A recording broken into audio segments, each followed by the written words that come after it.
Okay,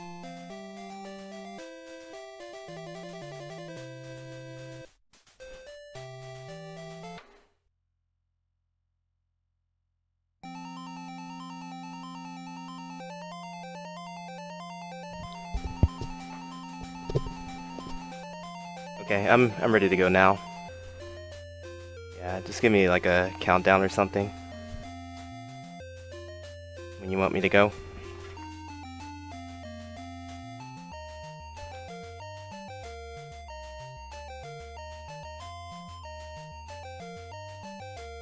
Okay. Alright, so let's start it in 5, 4, 3, 2, 1.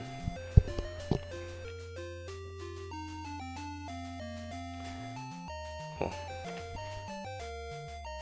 Alright, so I think I'm live now.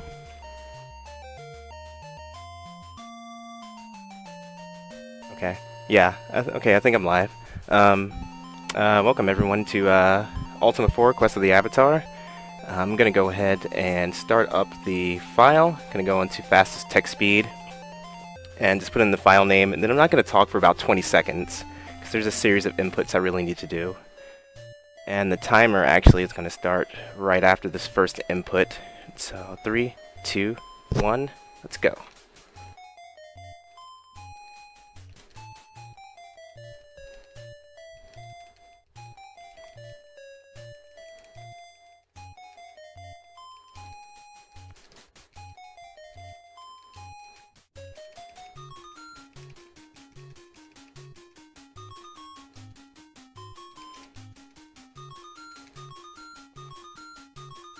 Okay. So now we're gonna get into the run proper. That's the virtue test. It's like a elimination bracket between the 8 virtues, and the one we want to land on is honor, because in this game each virtue is tied to a class, and we want to start out as a paladin. The paladin has a pretty good mix of magic and strength. So right off the bat, stuff is happening. I'm gonna go to Trinsic, and first thing I'm gonna do is sell my starting armor.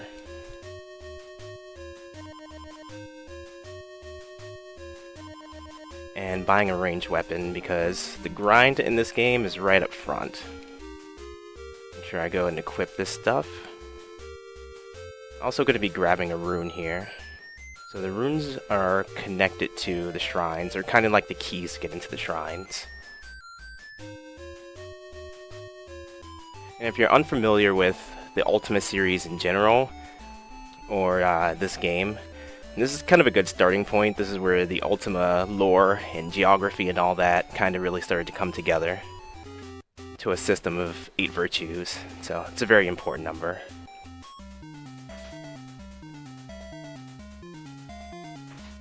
So the grind here happens right away. And optimally here, you want to get 1 round encounters. So you want to get 1 enemy, kill that enemy. So just like this encounter. And I stand on this poison towel because encounters seem to come a little bit faster. 1 low enemies, high gold, just like that. That was a max chest. So I should be getting 1 more encounter here. This guy. Yeah, these orcs take 2 hits. So 3 round here. Okay, now we're gonna go catch the moon gate. Gonna wait till the right moon is out. And it's gonna take me to Moonglow. So I'm gonna step back on the poison towel. So the way the moons work in this game, the left moon determines where the moon gate's gonna open, while the right moon determines what town you're gonna go to. So each town of virtue, so there are 8 towns of virtue, each one has its own moon phase. I'm going to be hopping around here, but for right now I'm going to stay put. I'm going to wait till the entire world goes dark, so I'm going to go to New Moons. I'm going to wait till that happens, and I'm going to pick up a stone from the moon gate.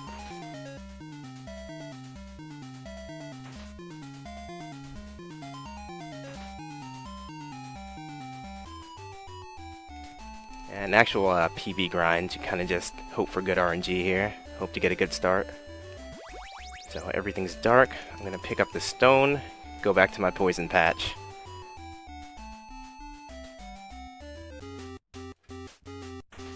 Nothing actually goes dark.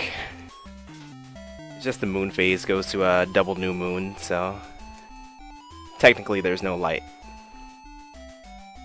I'm gonna wait out an entire moon cycle here, just kind of grinding, because I need to get up to 1101 gold before I get to Minok, which will be the 4th town that I visit. And it's actually pretty good to hang out here and get solo encounters. So the amount of enemies that can spawn into an encounter is based on the amount of party members you have, so 1 being the most optimal. You don't have to go through any extra menus or anything like that.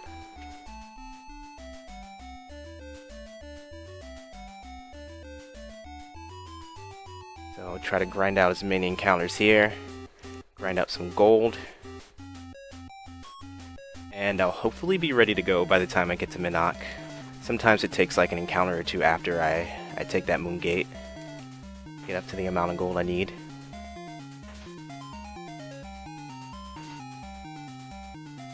And this also helps with Virtue, so I should probably talk about how the Virtue system works in this game. So you start out at 50% across the board, and each virtuous action you take adds a certain amount, so usually it's like 1, 2, or 3. Valor is kind of a grind, so you need to fight and win 49 random encounters to actually get to max in Valor. So for any virtue, you can get up to 99% normally, and then you have to visit a shrine and meditate to cap off for that last 1% to get to total full.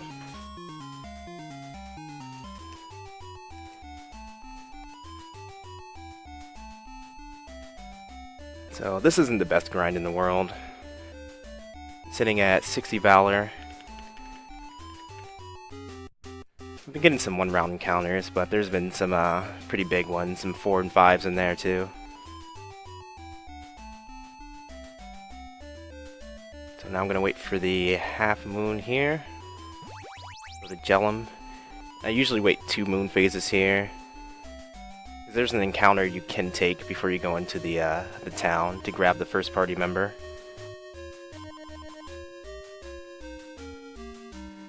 So we're going to be picking up Jeff, the fighter, and basically doing nothing with him.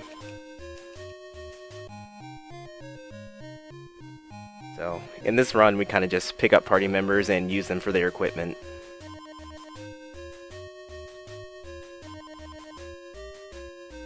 So we're going to be getting Jeff, and also Shimino we'll pick up at Scour Bray.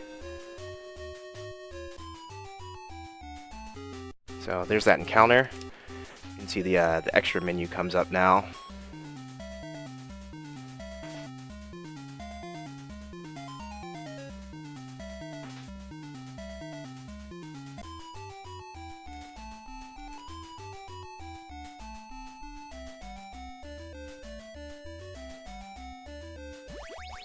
So catch this moon gate, and now we're off to Scour Bray. I'm going to take 2 encounters before I go into the town.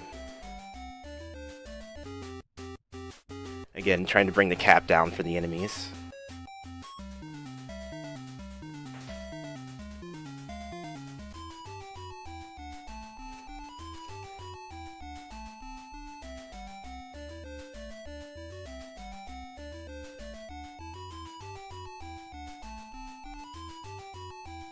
Yeah, the beginning of this run, we kind of lie, cheat, and steal before we become the true avatar.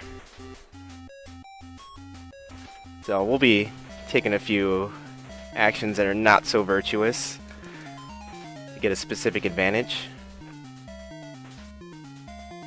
Right now we're just trying to pretty much set up the gold for a death warp that I'm going to do in a few minutes.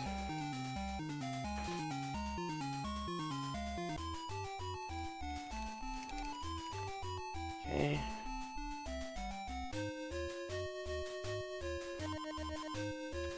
So now I'm picking up Shimino. I'm gonna check my gold actually when I get back outside too.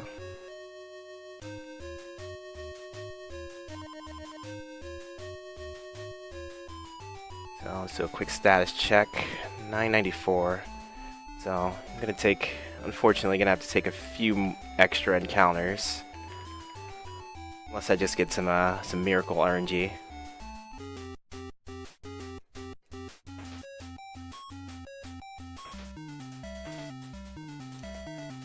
And that's kind of the story of this game with me too. So I'll get like right on the cusp of having a really good start, and then I'll start getting chests that are like 1 or 2. Which that one wasn't bad. Gonna wait till this right moon's full. And a Minnock. So hopefully we just need one more encounter here. 1068 is pretty high. Hopefully there are no memes.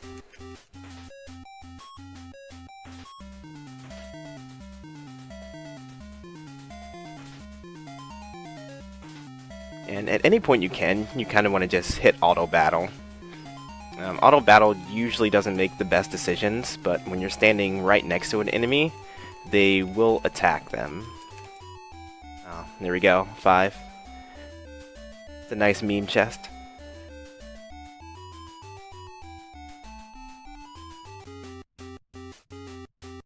I'm gonna move Shimino because I don't want him using my reagents.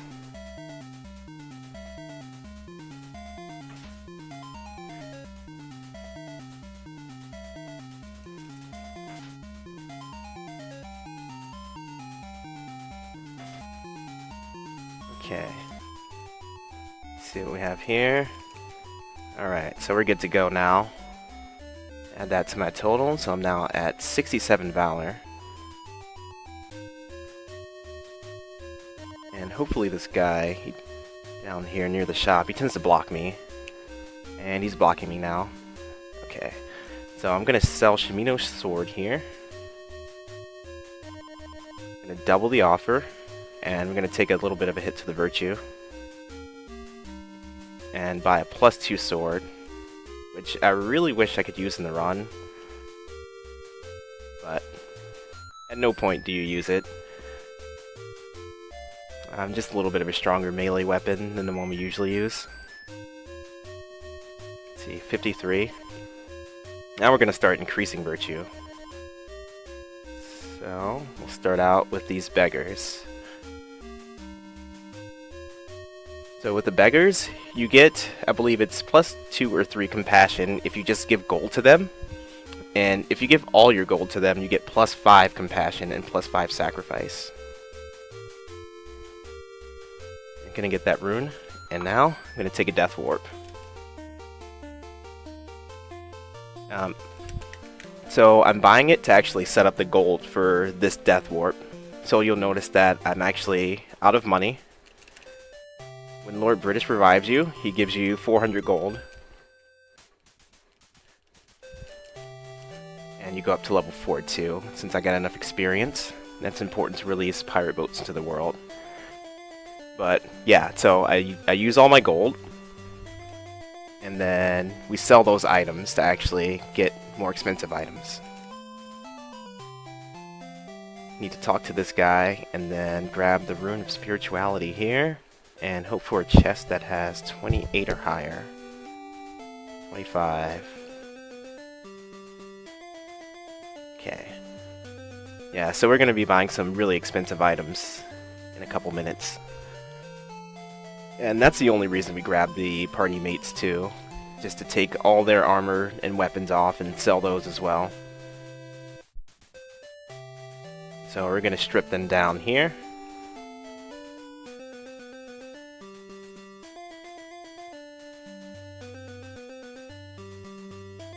And drop them off, and we'll see them in the next adventure.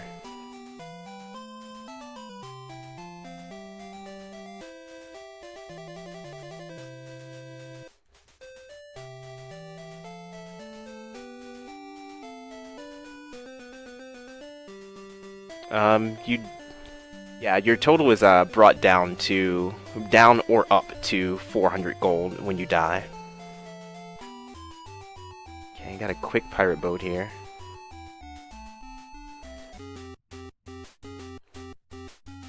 The next kind of like important tech here is casting this energy field. So the energy field is kind of like a 3x3 field, lava field that you cast out there. But the important thing about it is as the enemies walk through it, they take damage. I believe it's anywhere randomly from 1 to 30 damage. But when they die, you don't get the extra message that you kill them. And we'll be taking all pirate encounters just like that.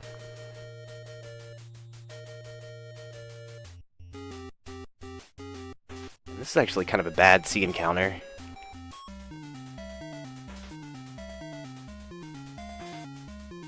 It's kind of encounter you don't want to see before you get the crossbow. It's actually a max encounter. So 2 hits per seahorse, 2 hits per squid.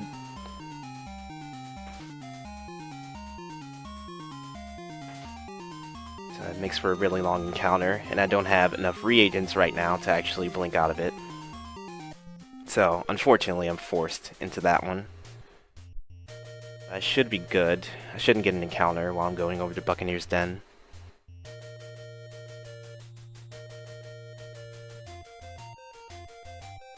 It looks like I got good pirate RNG here. Some runs, those pirates are like super aggressive and they come straight for you, and some they just kind of relax, just like now. Okay, so all that stuff that I got, I'm gonna pretty much sell off now. Taking another hit to my virtue. Yeah, if you sell all this stuff back for the price that it's actually worth, then you lose virtue. And this is the big one, so bought it for 1500, selling it for 1500. So I'm gonna get a little bit of a stronger ranged weapon, the crossbow. Go ahead and equip that now. Also, I'll not be buying that. I'll be selling these leather armors.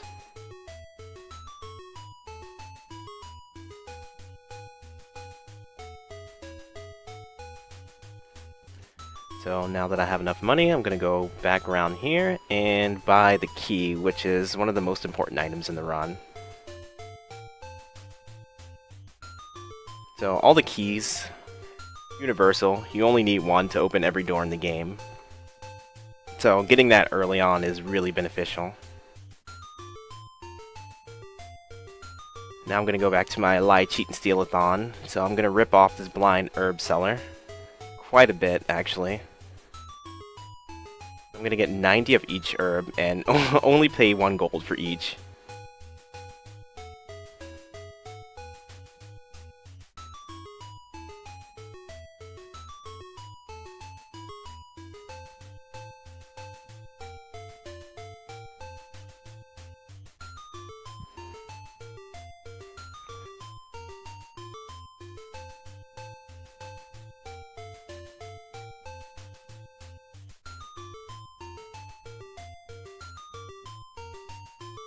Now the reason we come to Buccaneer's Den, put in the secret code, which is just pressing the select button, and she will actually sell you man root as well.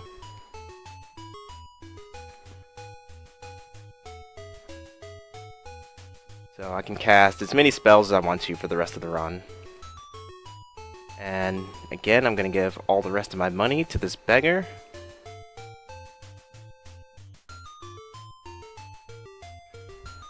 +5 sacrifice and compassion, and exit.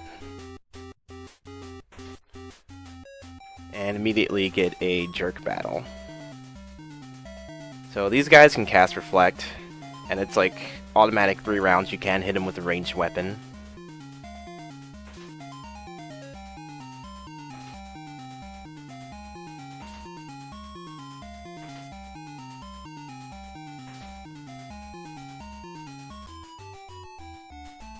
Actually gonna need to grab this chest before I go back around to pause.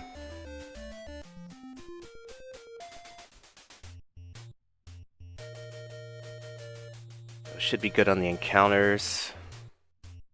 Should be able to make it into pause without one.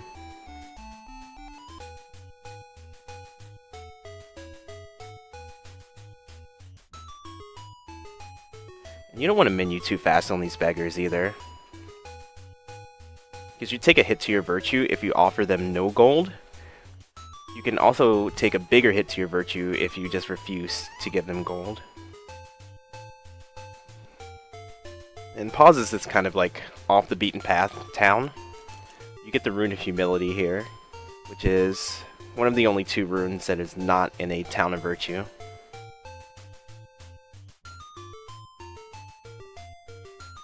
That's all we're doing here.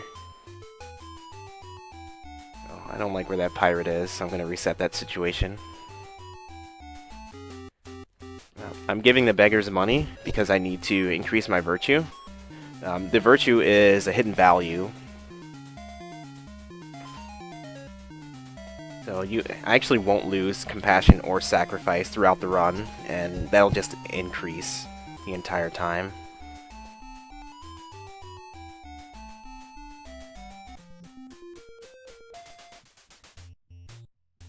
So I'm gonna give all my money to every beggar that I meet along the way, up to a certain point. Kind of max that out. Next one's gonna be in here. I was hoping to sneak in there before I got another encounter. Yes, so to even enter the final dungeon of this game, you need to have all your virtues maxed out. So you need to get 99 points into them normally, and then you also need to cap them off at the shrines.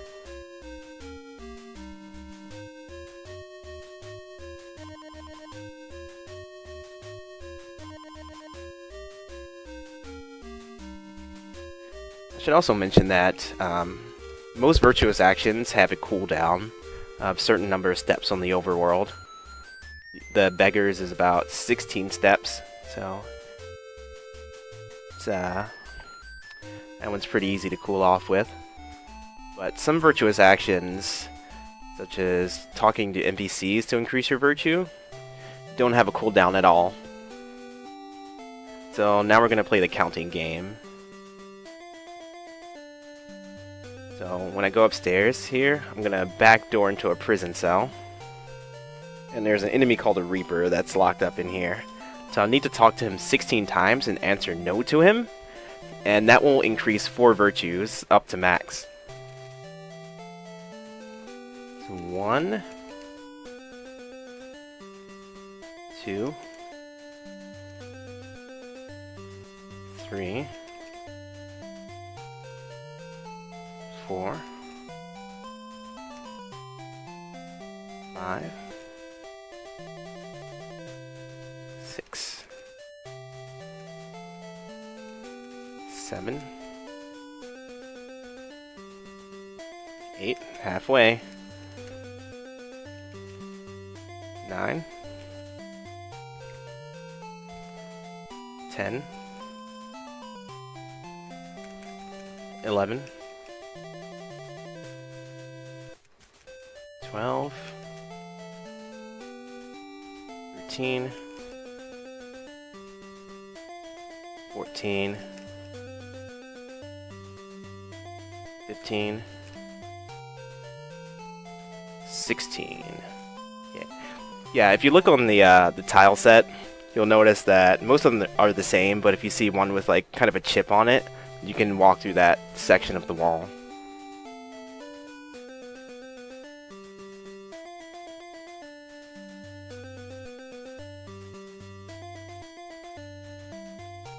So that kind of throttles our virtues there. I'm just going to backdoor into the Dungeon of Hithloth. Not going to do anything here just yet, but I am going to exit out and grab the trolley balloon. Got a bad wind here. So at any point, the wind can change directions, and that kind of sucks because you have to cast another wind spell to get yourself back on course.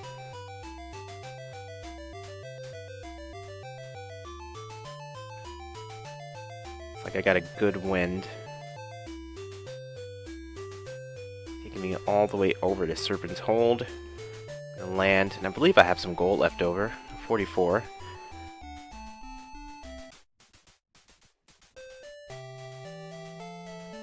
So this is gonna be like the luckiest beggar in the world.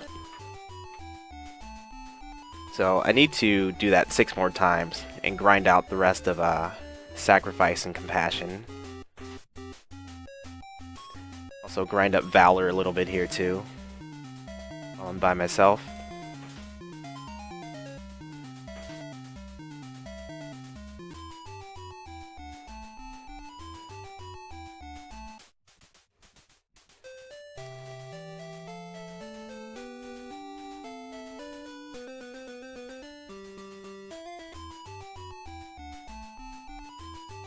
Yeah, so you just kind of grind here.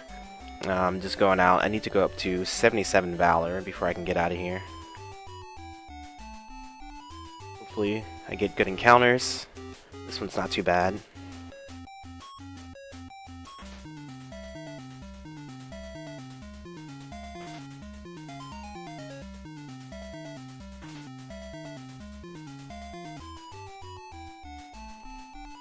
Another 96. This beggar's getting a lot of money.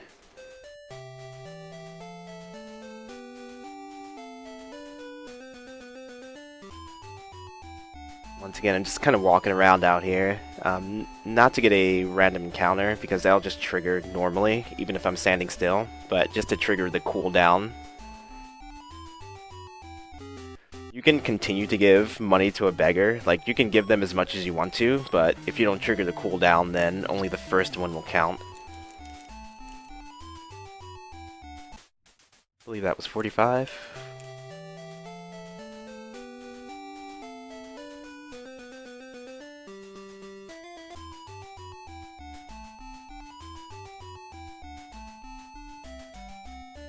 Yeah, the beggar definitely has more money at this point than most of the other NPCs in the game.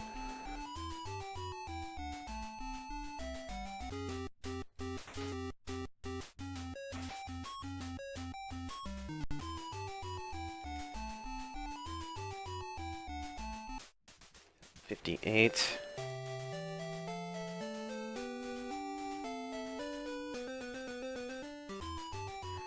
Just gonna do a couple more rounds of this, and then we'll be good to go.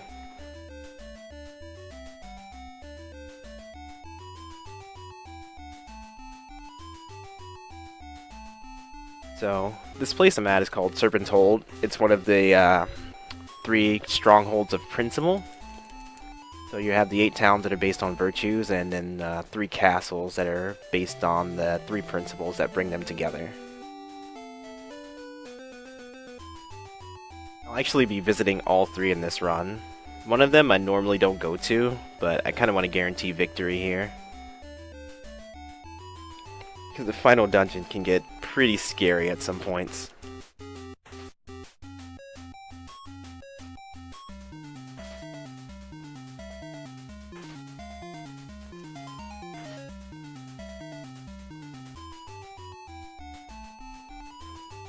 Okay.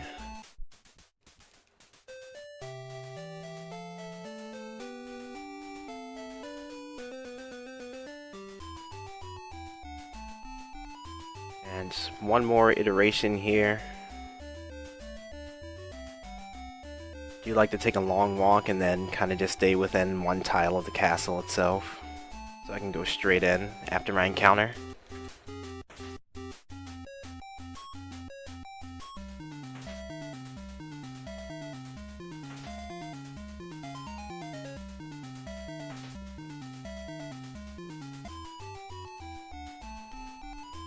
Okay, 2. Nice solid number.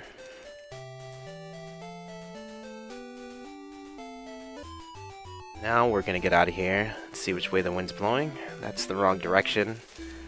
So we'll go here and line it up to go south.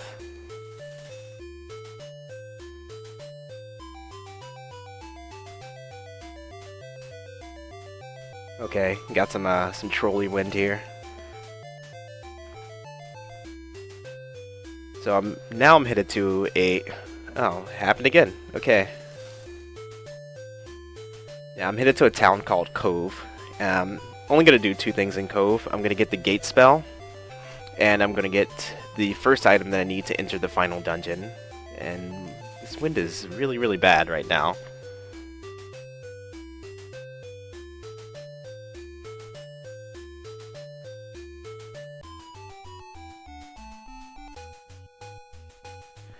So this is one of the only 2 spells that you actually pick up.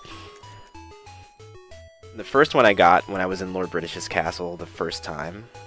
I kind of just talked to that NPC before I went to get the Rune of Spirituality.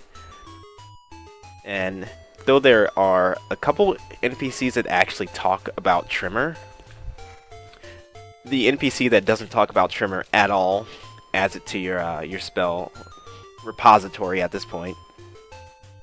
Because for them to actually be added to your spell list, you have to go to a place called Spells Unlimited, which I will be going to pretty soon.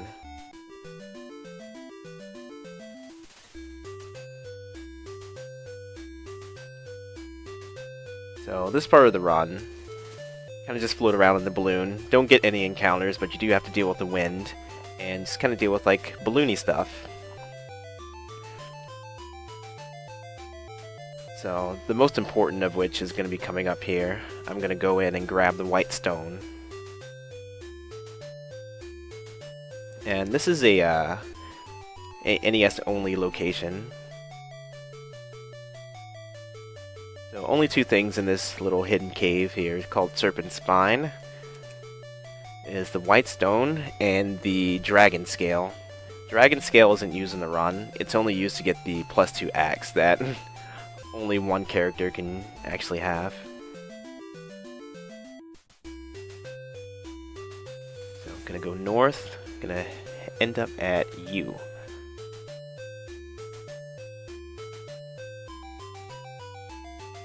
Okay, I'm a little bit off here. I'm gonna cast the West Wind, land, and hopefully, after I take an encounter and go into town, I'm gonna have that West Wind because I need to head that direction.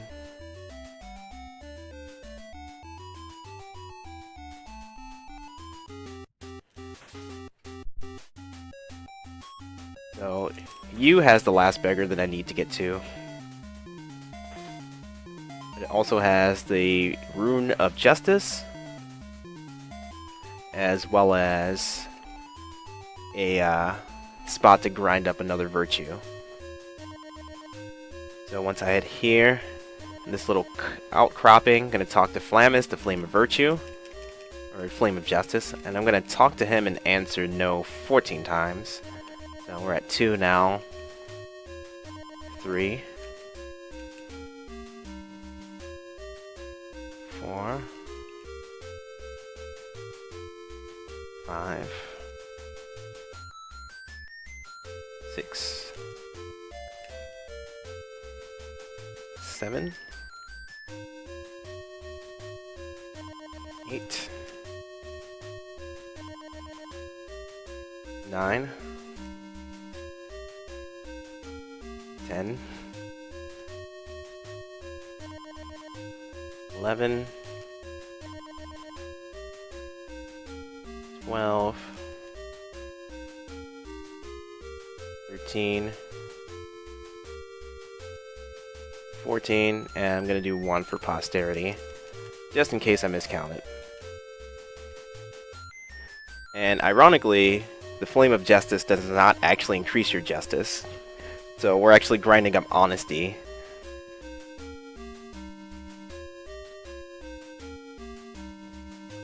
Just gonna go down to this prison cell, walk in, and just grab this and walk out. No big deal, right?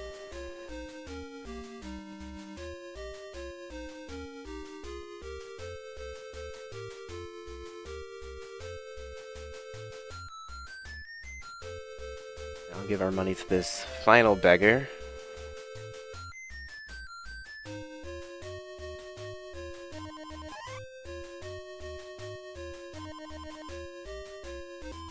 And now we're going to be on the quest of the Avatar proper, I guess you could call it. So So I'm gonna start to visit the shrines here. Starting with the Shrine of Justice, since it's right up the road.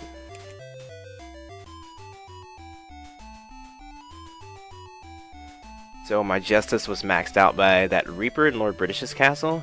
I've got the rune. You show the rune to the guard, he lets you in, and you go meditate at the shrine.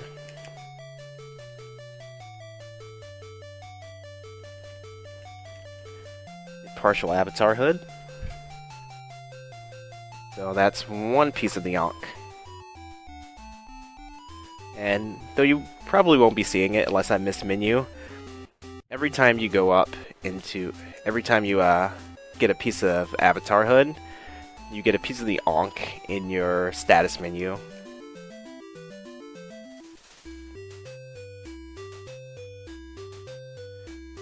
So now I'm going south. I'm going to get a Troll Wind here.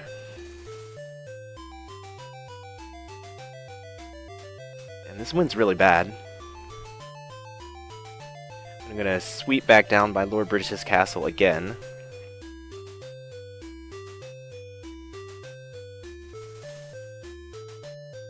It's the worst wind I've had in a while.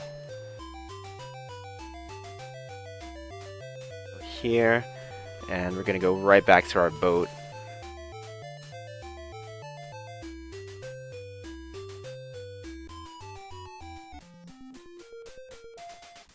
So with that little grind at Serpent's Hold, Compassion is maxed out. I'm going to dodge these guys and go to the Shrine of Compassion, which is hidden right over here.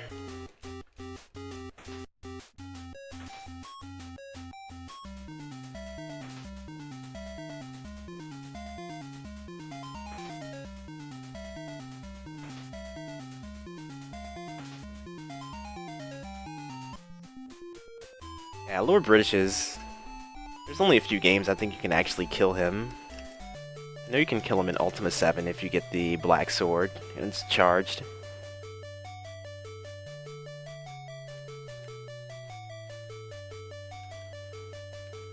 So I'm gonna get Partial Avatar Hood here. And I should mention that actually meditating counts as a virtuous action. And it has the largest cooldown.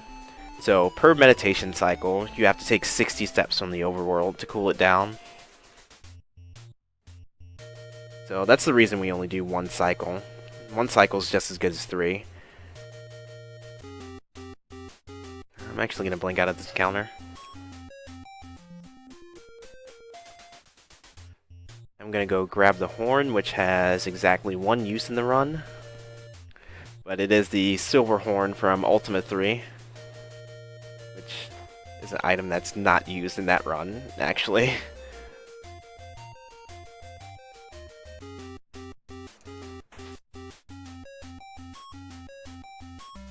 Yeah, so usually in Ultima 3 you would use the silver horn to get into Exodus's castle, and it just kind of pops up there on this random island, Ultima 4. Now I'm gonna go back over to Moonglow and actually go in it, and everything's trolling me right now, and I'm kind of glad I got this random encounter, which 1 was a really good one, and 2 despawns that pirate ship.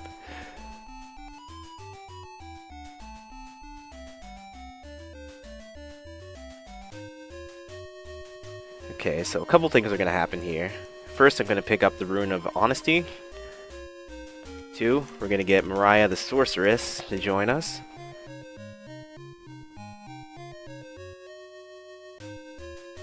And she's going to stick around with us for most of this run. The third and most important thing that's going to happen here is I'm going to visit Spells Unlimited and add those 2 spells to my spell list. So you just kind of menu through this.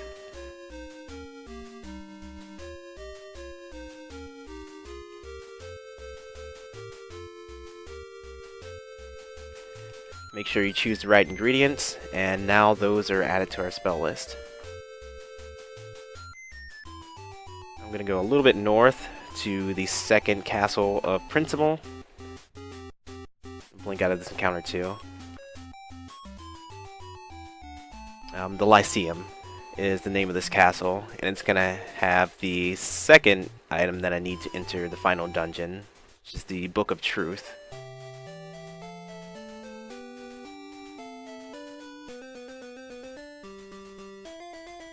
And where better to hide a book than in a library?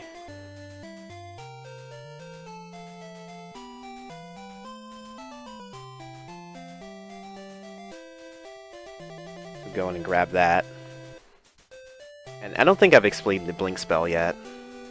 So the blink spell is the only way you can get out of an encounter without losing virtue. So when you win a random encounter, you get 1 point of valor. If you actually run from an encounter, you lose a point of valor.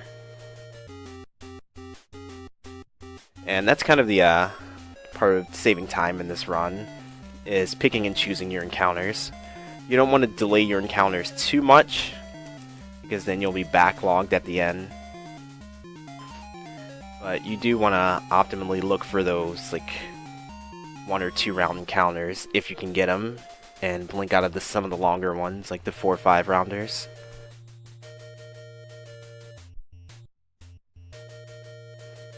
And now we're going to be going on a tour of the Britannia Underground.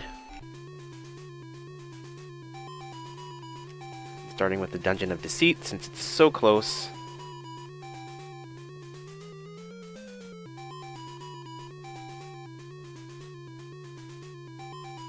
Fly right through this one.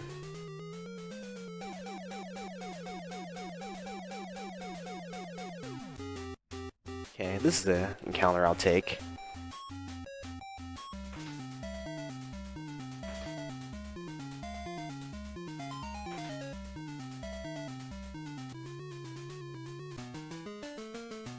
And now, we're hopefully going to see the power of Trimmer.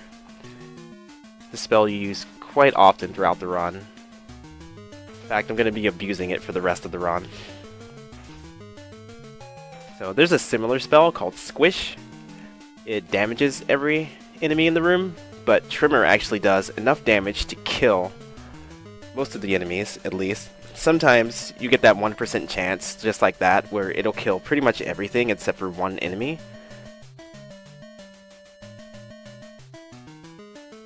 And you also have a 1% chance of, like, whiffing. Total whiff.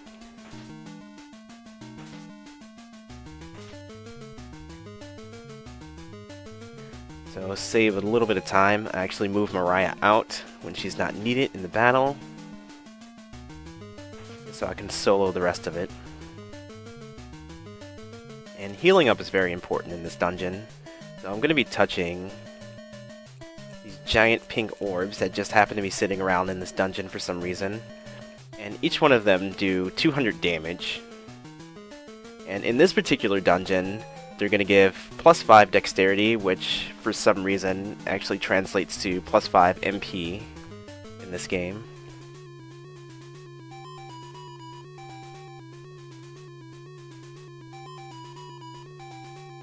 So here's the first, just search, take 200 damage.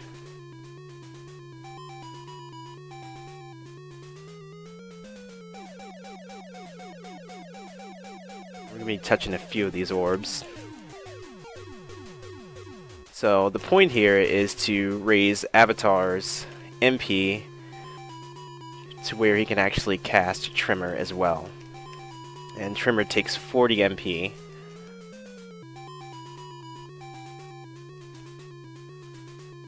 And these orbs are kind of just scattered all around the different dungeons, and they give different stats as well.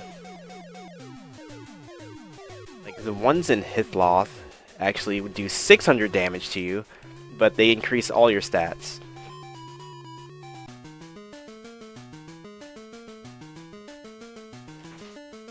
Okay, hope for a good Trimmer.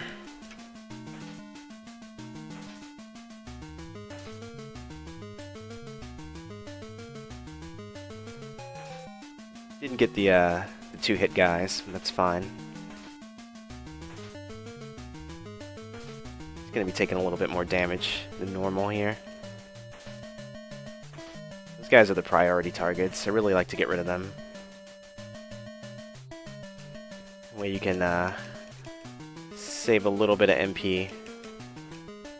Save a few herbs. You don't really need to spin there.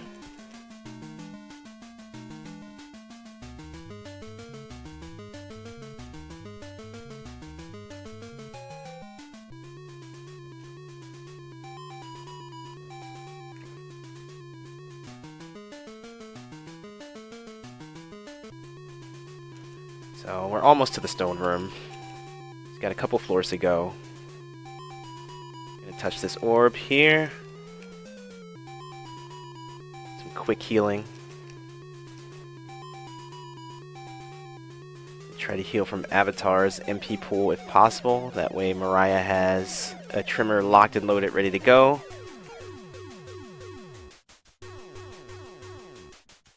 And here's the stone room. And all these guys you kind of just mash through except for one. Just answer yes to all of them.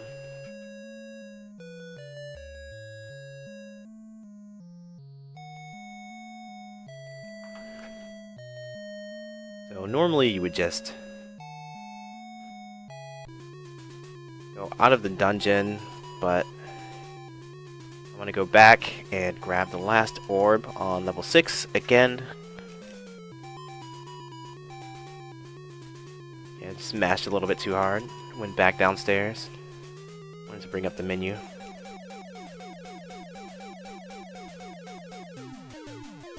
Grab this last orb. And get out of this dungeon. And now since Honesty is maxed, they sail right around here.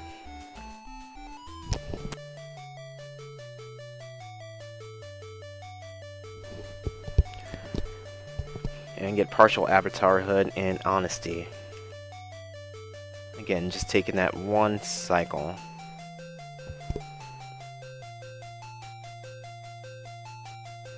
And back to continue the tour of the lovely Britannia Underground.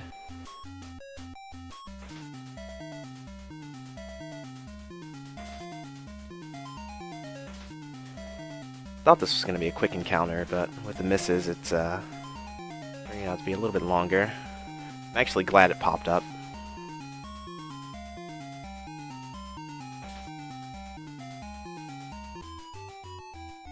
That pirate boat was there. And, geez, these guys are after me right now.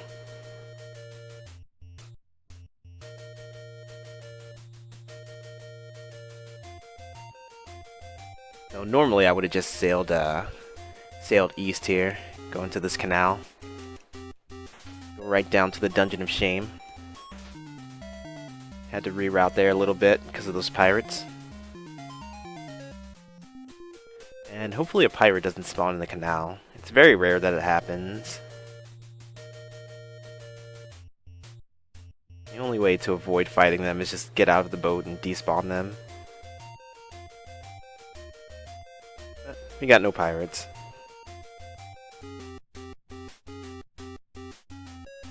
Blink out of that. That encounter's a little bit too long. Go into the Dungeon of Shame. Shame is you're pretty much in a box until you get to level 7. I'm just gonna go all the way down here in the dark.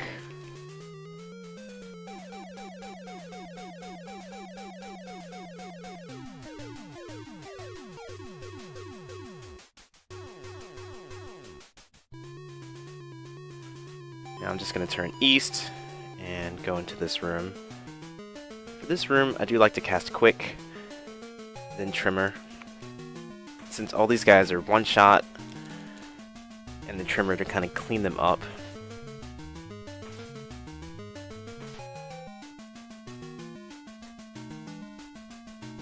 Move Mariah out. And the Quick spell lets you take 2 actions per turn, so Mariah's going to move out. That was a pretty quick room.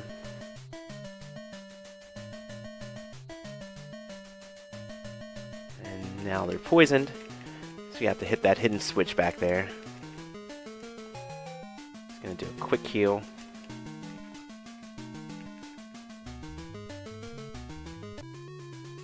And now go all the way back up to level 4.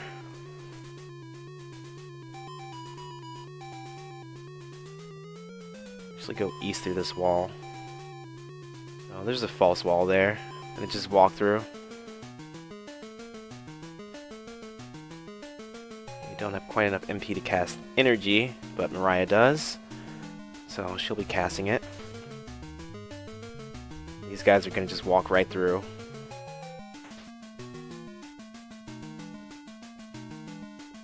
And that's the dangerous thing about Reapers.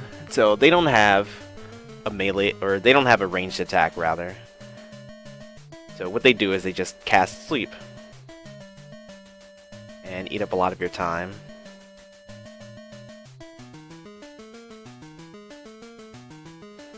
Actually going to build up some MP here. Make sure I'm back at 40. Have 2 trimmers locked and loaded. They do kind of look like a tree. They're called Reapers. I'm actually going to do the same setup here. All these enemies are one shot. That is with the crossbow. But just cast the trimmer to try to speed the room up a little bit.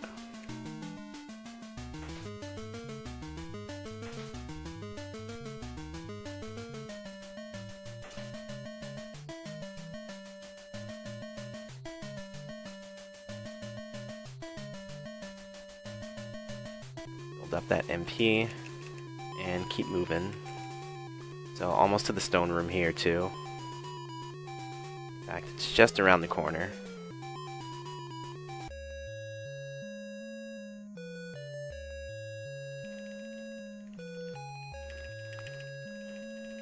Pick up the purple stone for honor.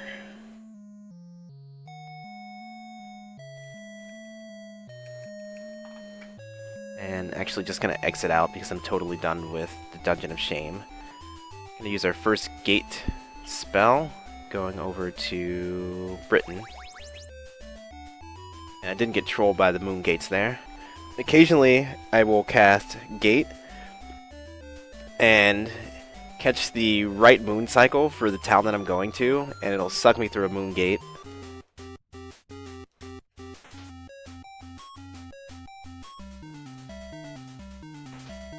It'll whisk me away to somewhere I don't want to be. And I'm actually going to grab the gold here, because the guardian of this stone room is a beggar, and it's a beggar that if you miss menu, it can be disastrous. In fact, if you miss menu, like, your run is pretty much dead right then and there.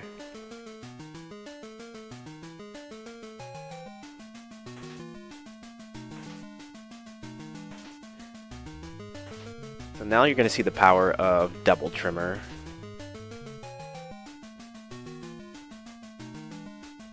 Okay, so I got, maybe not, I got a good one and then I got kind of a bad one there.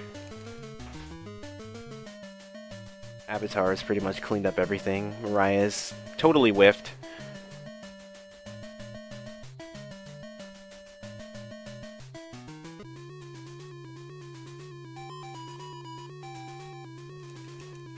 We're only going to be going down a few floors.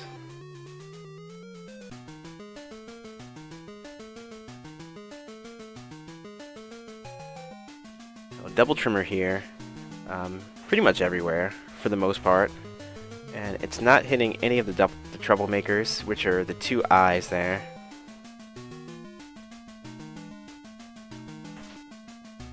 So those guys can hit you with a ranged attack and randomly put you to sleep as well.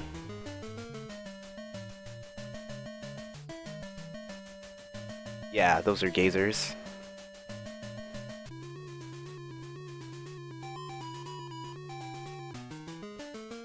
Here, I kind of just hit this guy and then kind of hope for the best. Okay, so that was kind of the worst case scenario. I'm going to cast another trimmer. And 2 trimmers whiff, back to back. And that one kind of sucked too.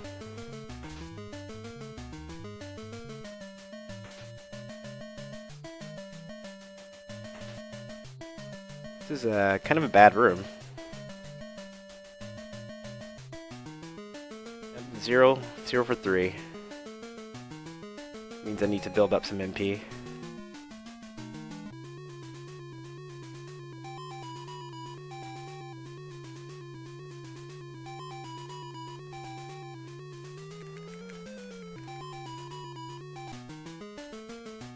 is a fun little room here. These guys just cast energy right in the middle. And they just keep coming forward for some reason. Hit the ones in the back, since they're not going to get a chance to walk through.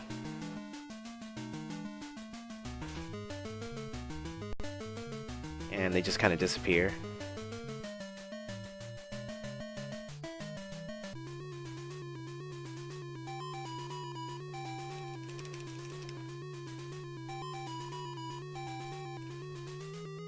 Turning north here, going to the next stone room, which will be right after this last encounter room. These guys are two-shot, so I really hope these trimmers go off. Get a lot of these guys.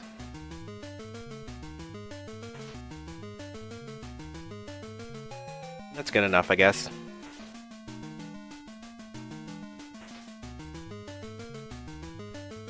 So I'll pop the hidden switch, build up a little bit of MP, a little bit more so I can cast Gate on the outside. And now we're in the stone room. Be really careful in the menu here. Okay.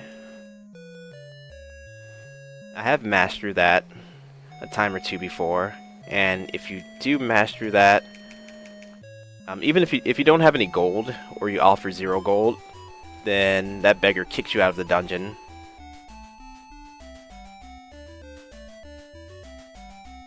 So now I'm gonna gate off to Minnock. Had a pretty good moon cycle, so I'm gonna wait for double new moons to hit, or double full moons rather. A couple of seconds. Shrine of Spirituality is gonna open.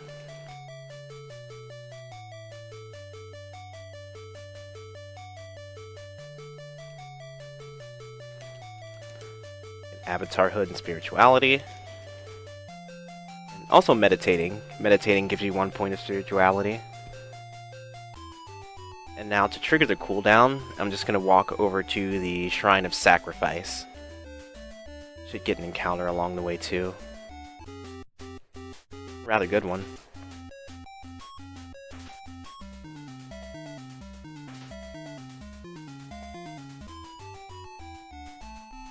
And pretty much ignoring treasure chests from this point out, since I don't need them anymore.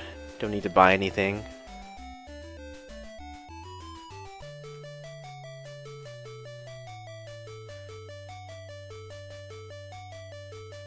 At this shrine.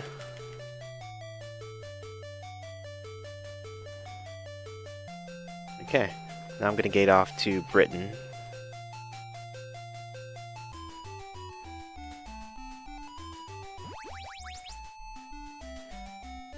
I'm gonna backdoor down into Hithloth again, but we're gonna be taking the junctions at the bottom. So there are 3 altar rooms that connect the 8th floor of every dungeon in the game, and this just happens to be the easiest way to get to it. So I was in Hithloth earlier, I just kind of exited out, went through the back door and picked up the balloon. This time I'm just going to go all the way to the bottom.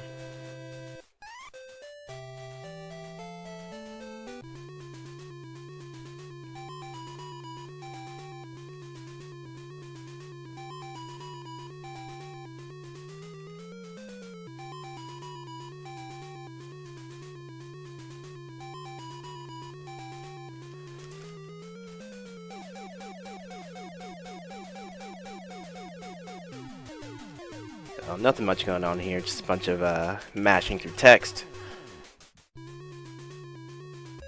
Then we end up in the Altar of Love, which we'll be seeing in a little bit.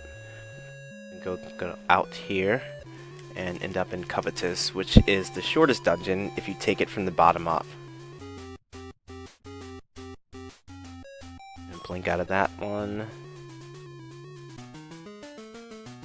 That kind of sucks because Blink sucks up some MP. I don't have 40 MP to do double trimmer here. So we are going to hope for good RNG. Which, that wasn't half bad, to be honest.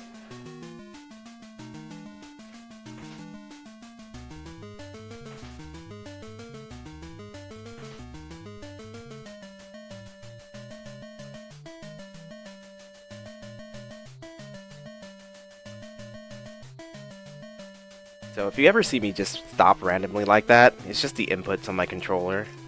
It's kind of an old, worn-out controller. Sometimes it doesn't read unless I push it really, really hard. So just go from the 8th floor up to the 7th.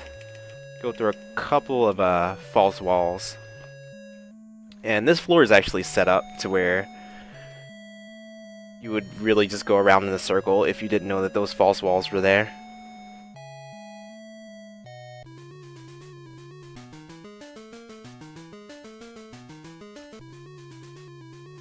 So going back down to the 8th floor, and we're going to exit out of the other way.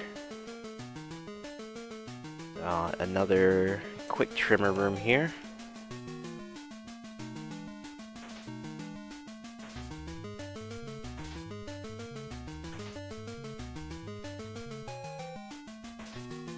And this should only be a 2-rounder.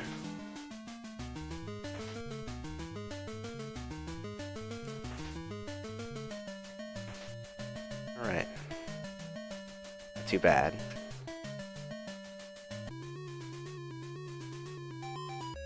So now I'm in the Ultima Room of Courage, which is actually going to be the first one that I'm going to grab an item from. But first, exit out through the Dungeon of Distard, which is also a fairly quick dungeon.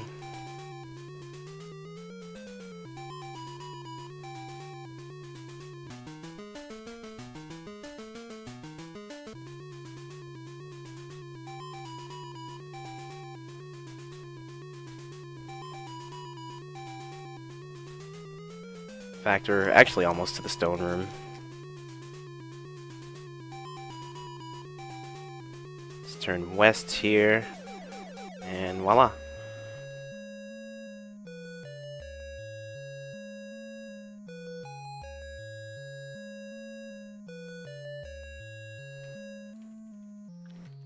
So, just like Deceit, I'm going to retrace my steps, and I'm going to go all the way back to the Ultima Room of Courage. And I'll actually talk about those for a little bit, too. So, I'm supposed to be turning north here. So, there's a lot of items that are required to actually finish the game. And the item that I'm going to begin to pick up is called the Key of 3 Parts. So, once you clear the final dungeon and go all the way to the bottom, you can actually still get ejected if you don't have this item.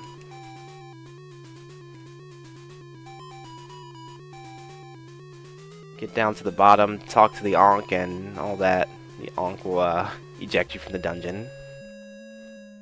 Based on the 3 principles. So you just put the 4 corresponding stones into the slots. So here we're going to do orange or red, orange, purple, and white. And get the first part of the key.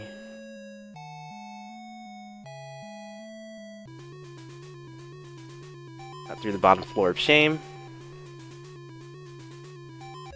End up in the Ultima Room of Truth. But I'm gonna actually backtrack here too.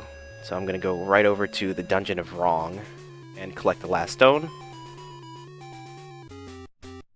That is not a fight I want to fight. So we'll ignore that.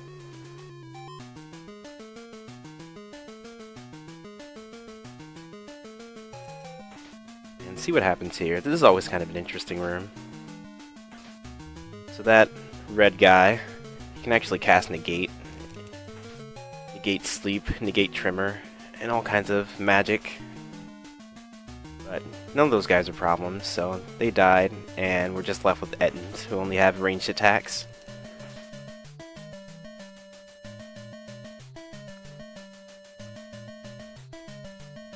So this dungeon is short, just like Covetous. In fact, you just go through that encounter room, and you go over here to this Stone Guardian, who somewhere along the line just tripped and hit his head. So if you notice his dialogue's kind of messed up. So he says he can't grant you the stone, even though he does anyway.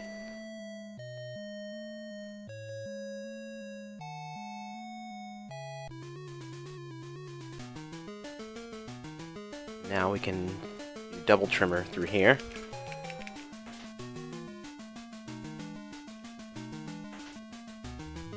Got rid of the troublemaker, but left all these guys behind. So this room's going to be a little bit longer than I want.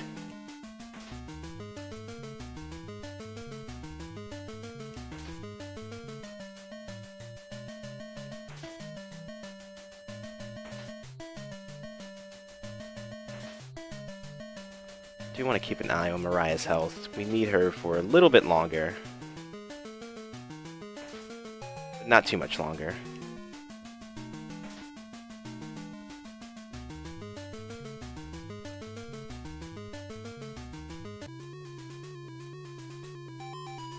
So just retracing my steps. Back to the Ultima of Courage. We're going to pick up the truth part of the key. And this one will be blue, green, purple, and white. Now I'm going to exit out through Hithloth, since Hithloth has all three altar rooms connected to it on the bottom floor. And get the love part of the key, which requires yellow, green, orange, and white.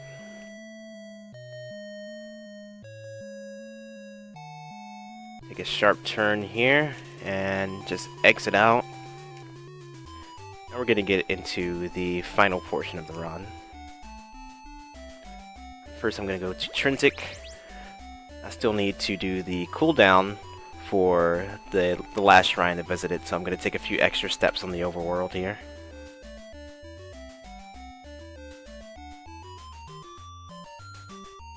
We already have the Rune of Honor, grabbed it at the beginning of the run, so we're going to cap off Honor here.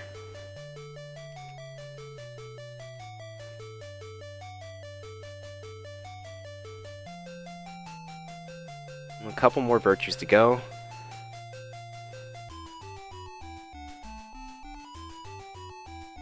Next we're going to go to Magentia. Sucked into a random bet encounter. And keep Mariah alive for just a little bit longer.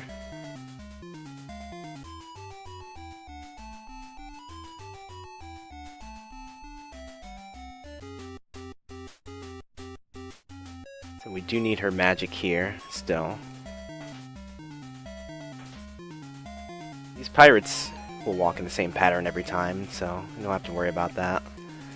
They will take care of themselves.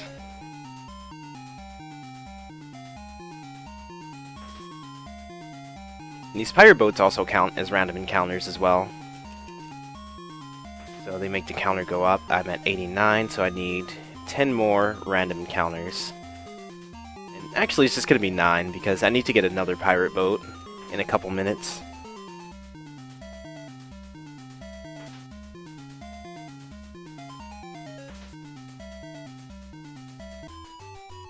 So I'm going to cure myself. I'm not going to cure Mariah.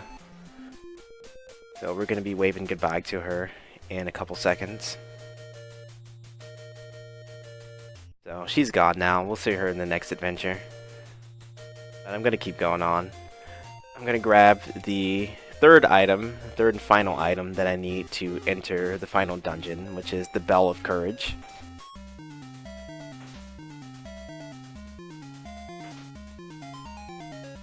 And I'm going to be taking most encounters from here on out, since I'm actually backlogged a little bit. Actually gonna heal just for posterity.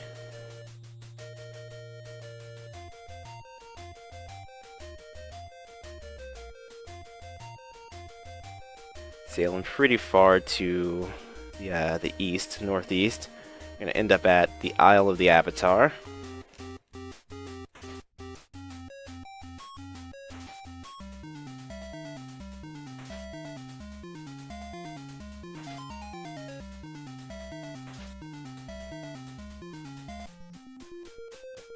So there are only a couple things on this island.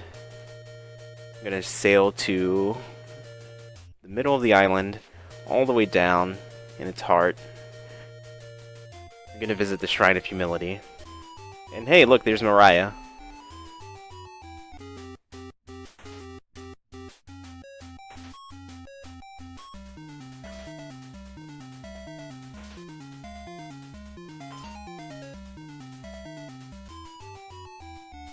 And now she's gone again. Gonna stop here and use the horn. So there are a lot of demons around this shrine, and if you try to enter it without playing the horn first, you will continuously get into battles and never actually make it into the shrine itself.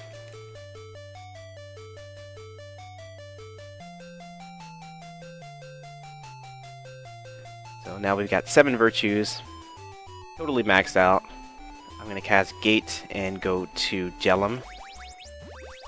And there's that, there's what I was talking about earlier. You can sometimes catch the perfect moon cycle, and it just sends you over to another town that you didn't want to go to. Since when you cast Gate, it puts you right in the spot where the moon gate spawns.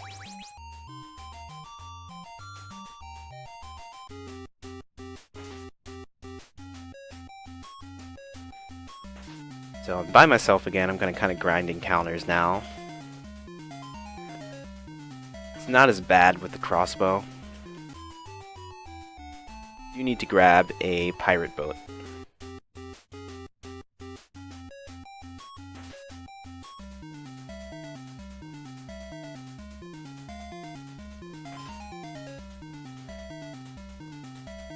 And you may be wondering, since I'm pretty close to the end of the game, why the estimate is so high for this game. And that's because you're pretty much rolling the dice in the final dungeon. I'm gonna grab a item that's makes it not so bad. But in a normal PB attempt, I wouldn't do that. Because it costs a minute or two to go out of the way to grab it, but it pretty much guarantees that you're gonna make it through.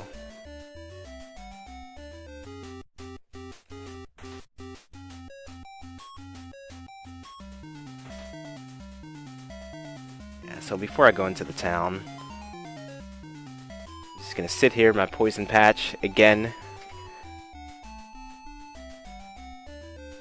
I'm going to take about 5 more encounters.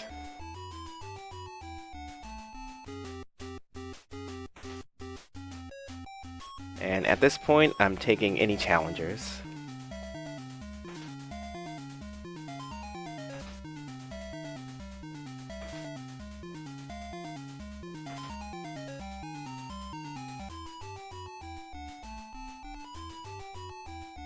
Actually, I think I explained why I sit in the poison patch near the beginning of the run. If not, I'll just say it again. It just makes encounters come up a little bit faster. Just a tiny bit faster. I'm actually gonna heal.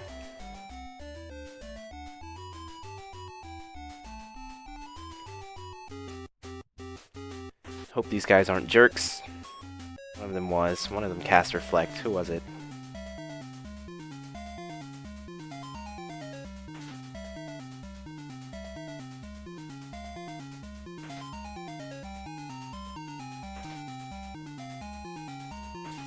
Oh, it was you. Okay, so they can actually... Okay, no, not enough MP for that, so... Luckily his Reflect time was up.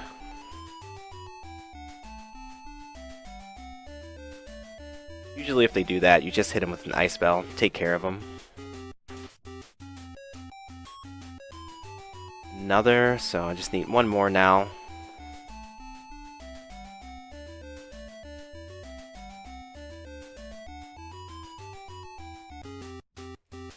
Another good encounter.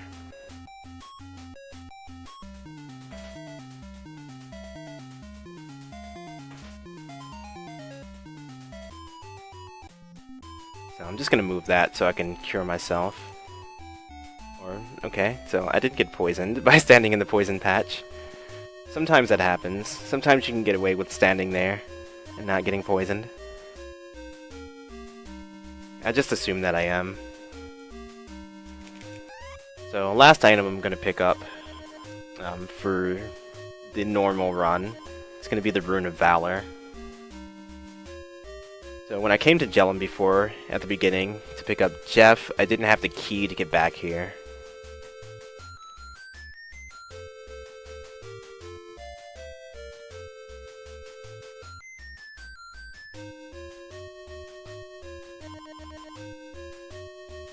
Check my health.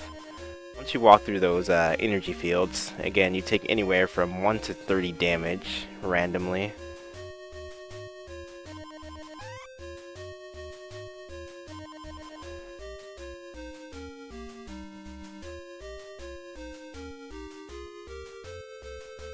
Now on the way out, just gonna take this short hop to the Shrine of Valor. Now that I've fought and won 49 random encounters, we're going to be capped off for Valor and have full avatar hood. And what happens now in the game, or 3 things are unlocked. 1, your cap for MP, which goes up to 99. And you can also get the Mystic Armament, the Paradise Sword, and the Exotic Armor. And right now, I'm going to go for the Exotic Armor. So I'm going to warp over to you.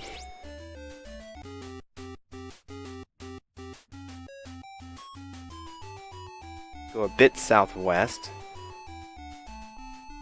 And go off the beaten path for the normal run. So this is a marathon strat only. End up in Empath Abbey. And go up what is normally a endless stairway, but once you get full avatar hood, you can get to the top of the stairs.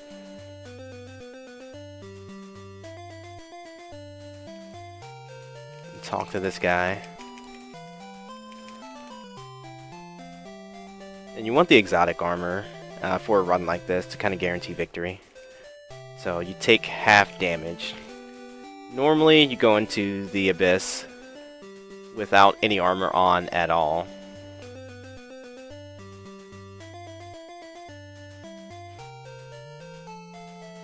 Which can be really, really dangerous, so you're kind of just walking on a tightrope, rolling the dice the whole way through, because there's some really scary rooms down there.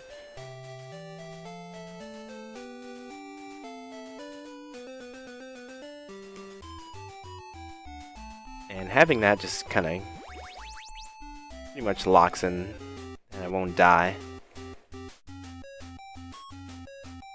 Okay, I can blink out, so I gotta take this encounter.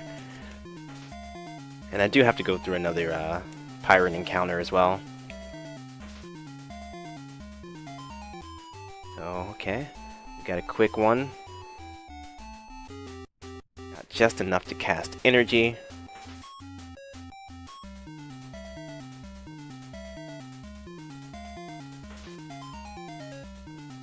And this pirate encounter is going to go just like normal.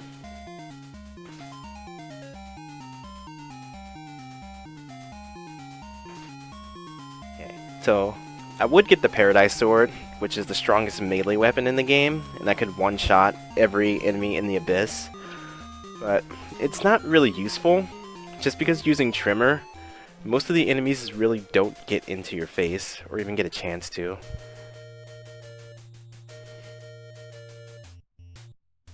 And even if they do, the armor is actually much more useful with the half damage. Because normally with the axe equipped, most of them are 2 or 3 shot. Getting caught up in Encounterville here.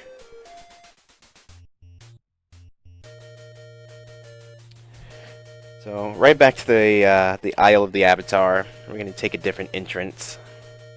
Gonna go to another hidden cove, right in the middle of the island.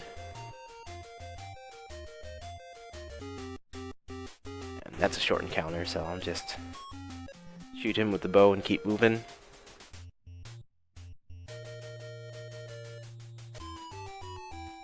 And here's Mariah again.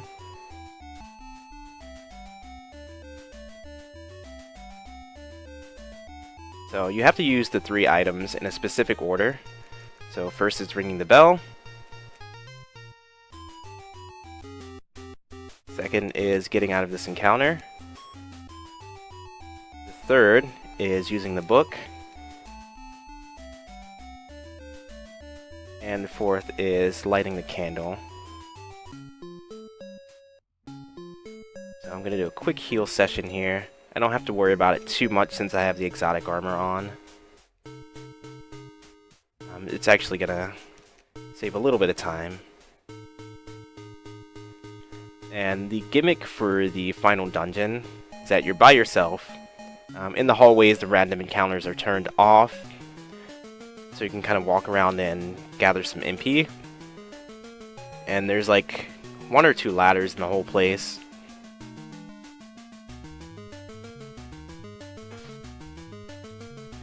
So to get floor to floor, you have to answer a question and put a stone in a goblet. But the questions are the same every time, the answers are the same every time, and it just goes from, when you see the menu, it'll go from top left to bottom right.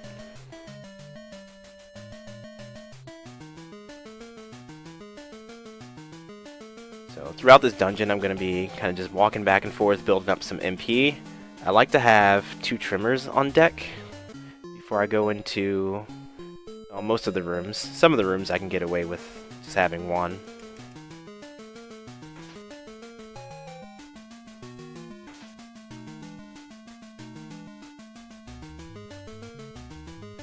This would be one of those rooms, but I don't have enough MP right now, so just have to take these guys out normally.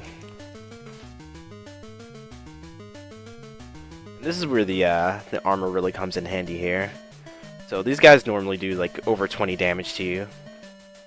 And on their turn, they can just shoot at you indiscriminately. And they do most of the time, actually. So it's nice to be able to tank those hits.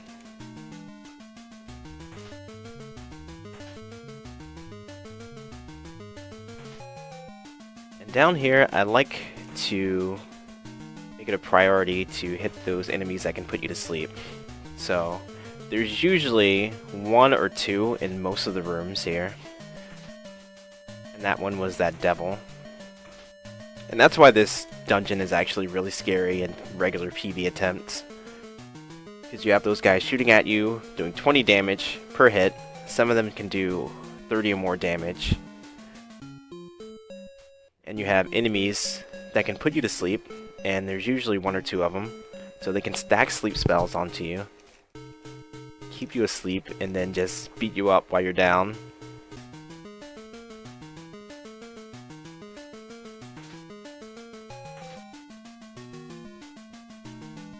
So I'm actually not hitting any of the troublemakers with a trimmer,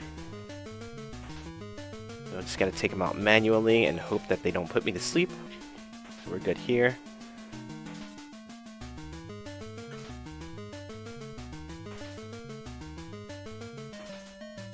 And if you know where you're going, this dungeon actually has pretty easy first couple of floors.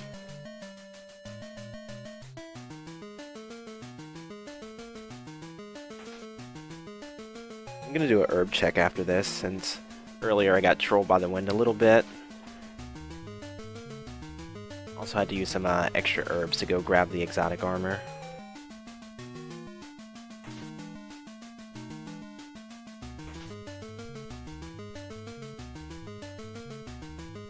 Okay, so I'm pretty much weapons free here.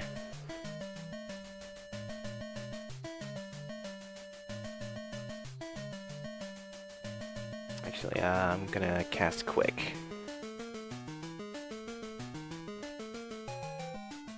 Didn't have enough MP to cast them together. Quick's a little bit better.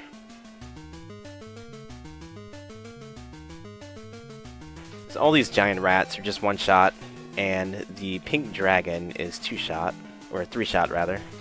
So take 2 turns with a quick spell, and I'll just clean up the rest.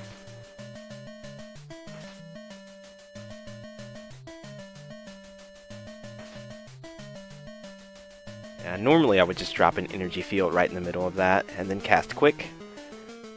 They walk through the energy field and I just clean them up around a few less turns than I would normally. And wind up some MP for this. Troublemaker here. It's a devil. Cream colored guy right in the middle.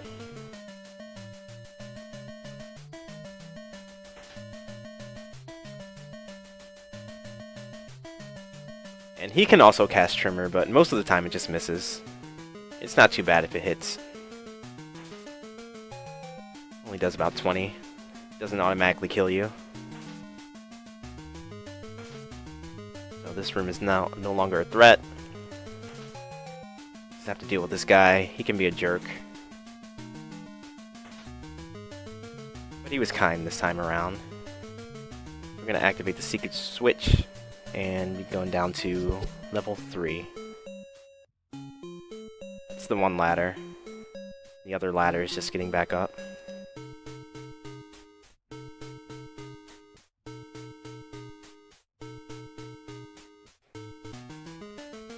So level 3 is very, very easy. Just walk in here. There are 4 gargoyles.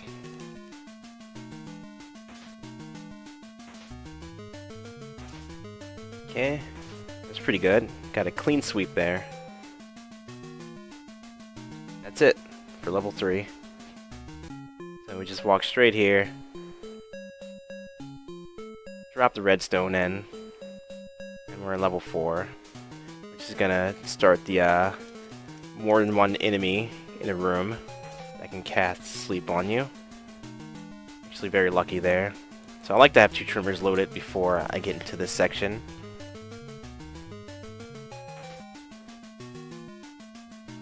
This room can go horribly wrong.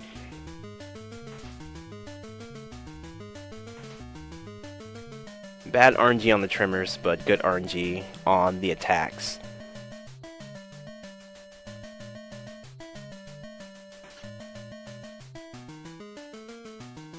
Yes, this is the Abyss.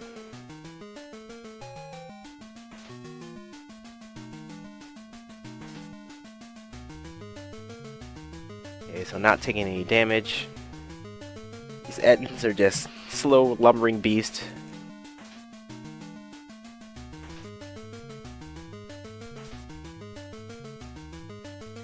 And we'll take them out very, very easily.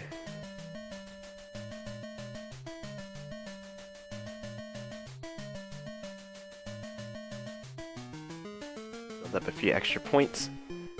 And we're going to go down to level 5.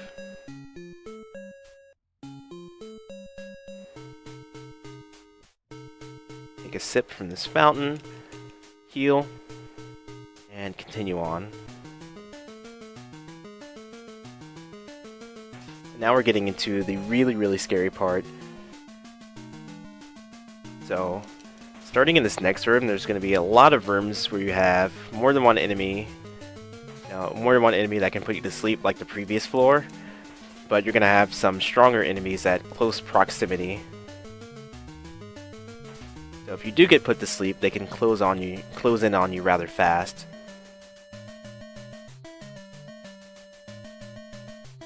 Really don't have to worry about healing. So there's the 2 Reapers and the Gazer.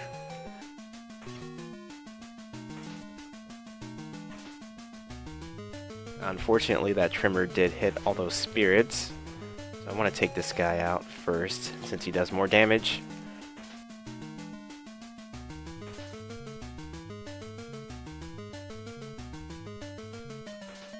Tried to put me to sleep a little bit.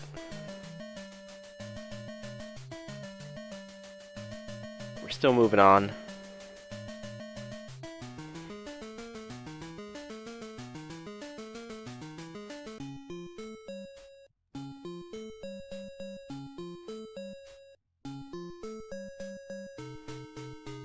Okay, almost through. This is the most battle-heavy floor of the whole dungeon. So each one of these floors has a gimmick, and this gimmick is you can enter this maze of encounter rooms If you enter at a different point than here, you'll just pretty much get turned around.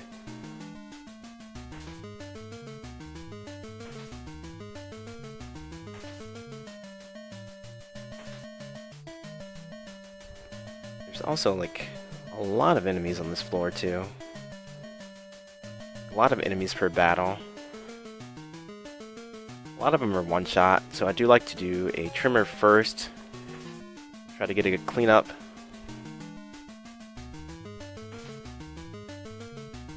And cast it quick afterwards. Got the good RNG there too. So a lot of times when I cast quick, Avatar will just move forward right after for the next turn. But sometimes he'll fire a shot.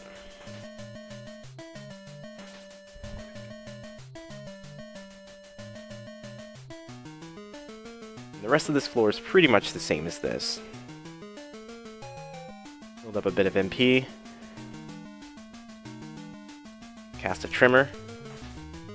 And after I cast a trimmer, just cast a quick spell. Which, actually in this case, I really don't need to. Save some of it for the next room.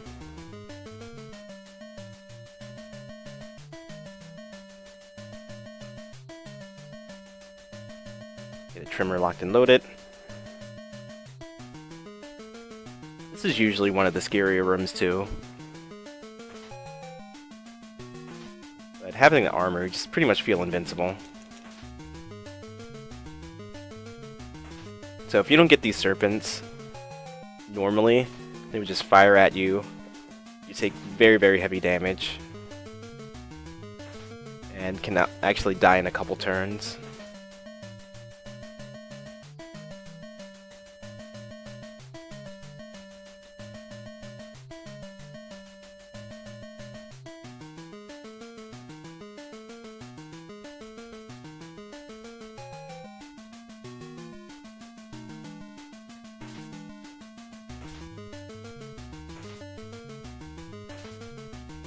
Alright. Another clean sweep. Those are the kind of trimmers you really want here.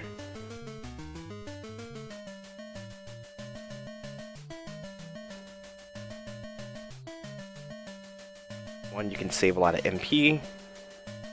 And saving MP is going to convert directly over to saving time.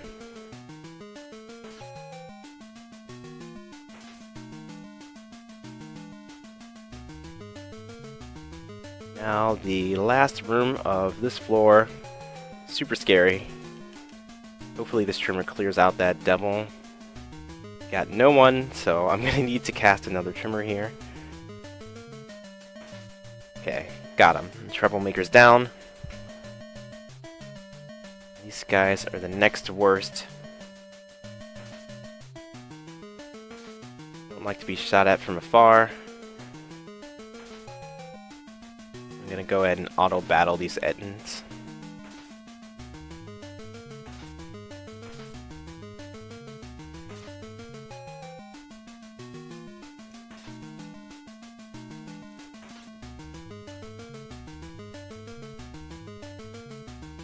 And so now I'm gonna need to take a little bit of time and crank my MP back up to at least 80.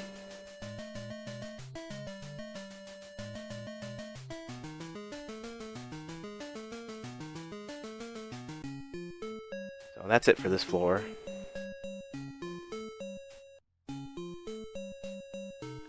Now we get down to a room full of nothing.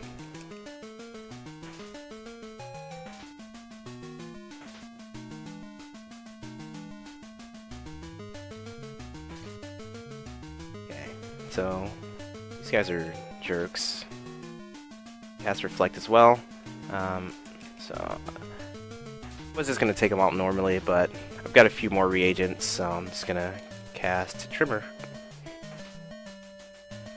And the gimmick on this floor is that you either need to move west or north.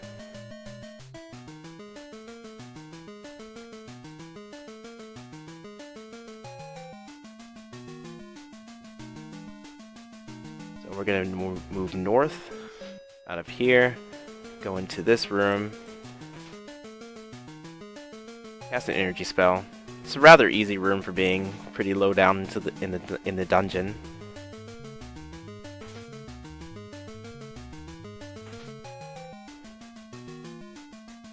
Take care of themselves. North here.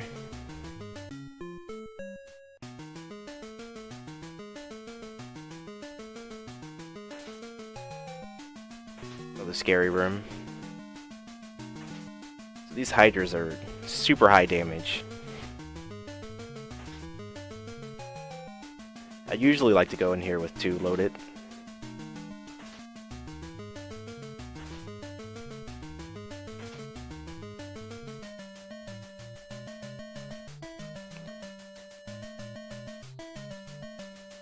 Yeah, the Marshmallow Devils, they're pretty bad. They're not the worst, though. The worst are the Gazers.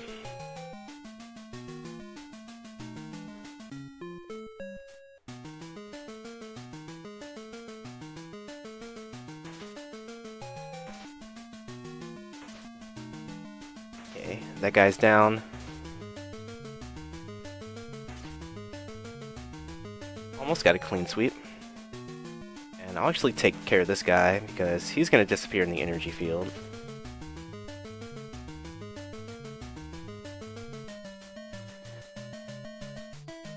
Yeah, you can take the Gazers out. I believe they're 2-shot for melee. They're 2-shot for ranged as well.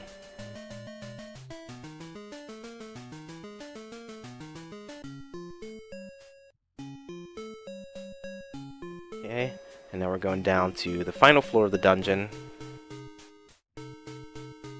And I'm actually going to stack some heal spells on. Should be good.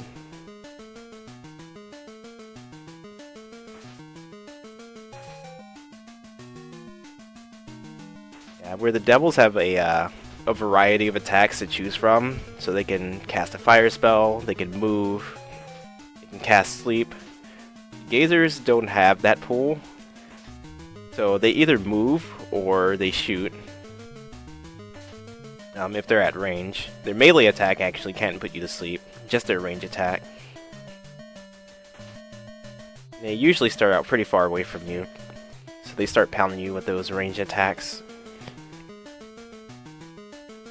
And those range attacks, like I mentioned before, they have random chance to put you to sleep.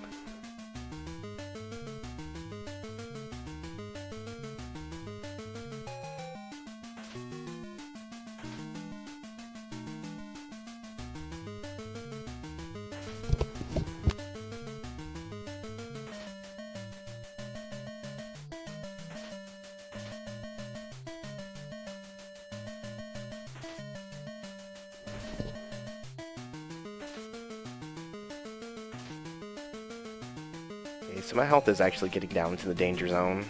I do want to heal up a little bit more. I want to heal before I actually move so I can start recovering MP points right away. Take one more actually. I do want to be at 80 for this next room. Because it's a room full of gargoyles, they can all cast Reflect, and it can go kind of south.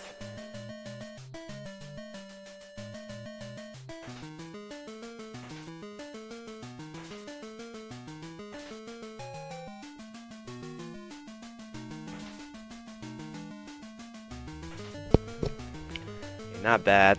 We only have a few rooms left.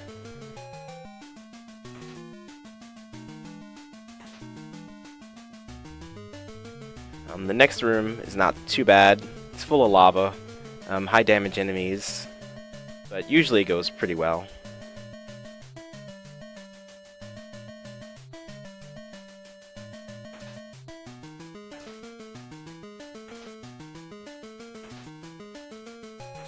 I agree with pretty much all these targets. I'm gonna shoot this guy back here. Hopefully this guy moves.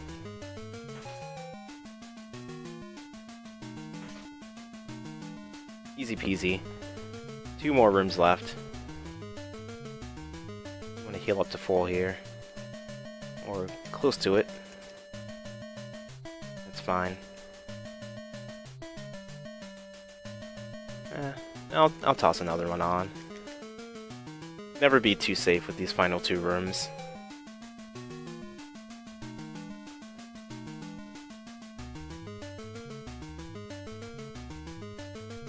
So I do want full MP here as well. Round in the corner, and this is the scariest room in the game, hands down.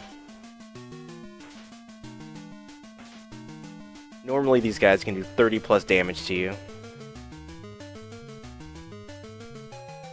But the trimmer was good.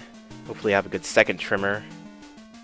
Alright, so we won't be worrying about them at all whatsoever. Dupree does not have a ranged weapon, and he won't be hitting us at all. Yes, it's a room full of doppelgangers. Party members.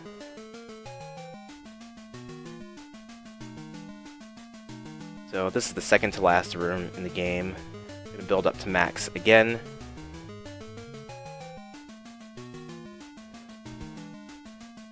Move right on to the final room, which has these two Reapers, a Devil, so 3 enemies I can stack sleep spells, and these Hydras and Dragons.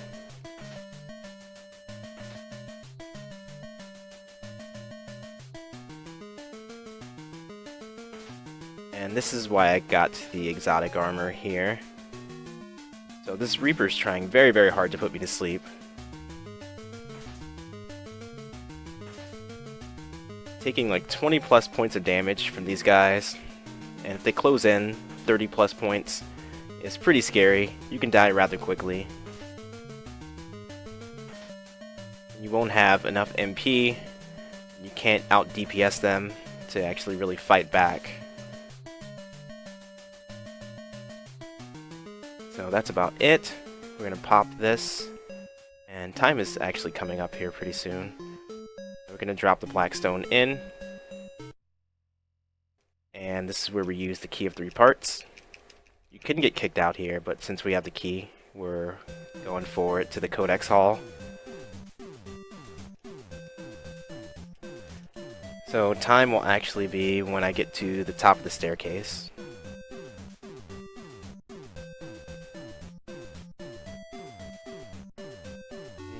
Time.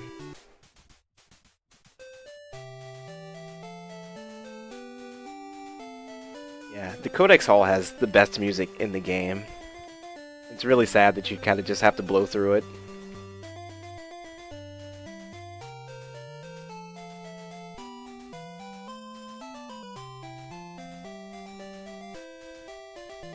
So you get the ending sequence, all your party members, Lord British talk to you, and they tell you that pretty much morality is... morality lasts forever. You're constantly in moral peril.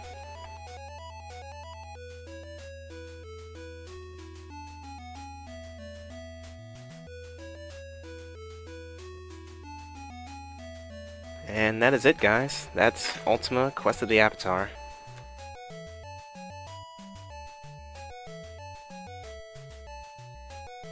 It's the NES version of Ultima 4. The original version looks a little bit different. PC and the Sega Master System versions.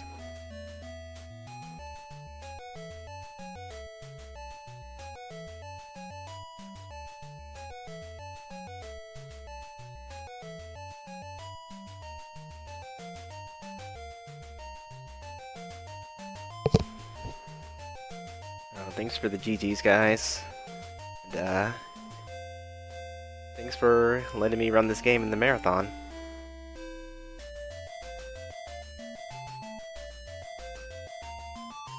Yeah, the DOS version has some stick figure sprites for the most part. Unless you play the Commodore 64 version, the sprites are slightly upgraded.